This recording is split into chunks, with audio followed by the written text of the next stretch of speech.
Raisi wa klabu ya Yanga ameweza kushangazwa baada ya posti ya klabu ya Simba na kwa dabi ya Kariakoo ikiweza kuongozwa na shirikisho la mpira miguu wa soka wa Tanzania TFF, Tanzania Football Federation, lakini pia na bodi ya ligi ambayo bila shaka imeweza kutangaza tarehe rasmi kabisa ya dabi ya Kariakoo ambayo itafanyika tarehe 15. Sasa kiwalisia wanachokiona na msimamo ulioko mkali, yani walichoweza kujitoa kimasomaso kwa klabu ya wananchi ni kwamba kama kawaida msimamo uko pale pale, na yote ni kutokea kwenye nukuu ya raisi wa klabu Yanga kwamba liwalo na liwe, kama ni kupokonywa alama 15 basi wao wako tayari, ila wanachokiamini kwamba haki yao iko pale pale walichokidhamiria na walichoona kabisa kwamba kilikuwa kinastahili wao kuweza kuwa kwenye nafasi nzuri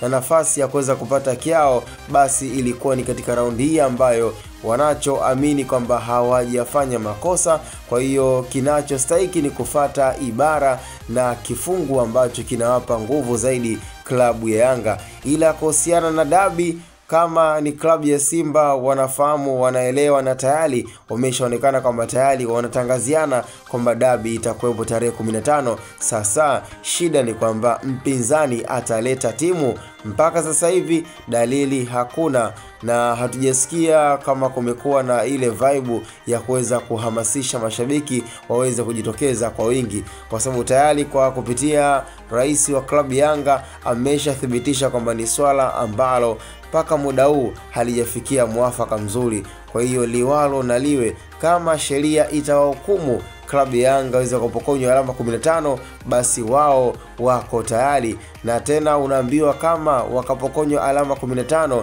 na klabu ya Yanga kuweza kuchukua katika nafasi hiyo ya kurudi mpaka ile nafasi ambayo nafikiri hakuna atakayeweza kuitarajia. Na ishu nyingine ni kwamba endapo ikaweza kufanyika hivyo, manake raisi wa klabu ya Yanga ni lazima atafungiwa katika upande wa kimichezo. Kwa ni ishu ambayo imekaa sensitive sana na kila mmoja anatamani kuweza kujua mwafaka upo wapi. Na je, hiyo tarehe 15 endapo klabu ya Yanga hatoleta timu, kwamba hiyo issue inayozungumzwa katika vyombo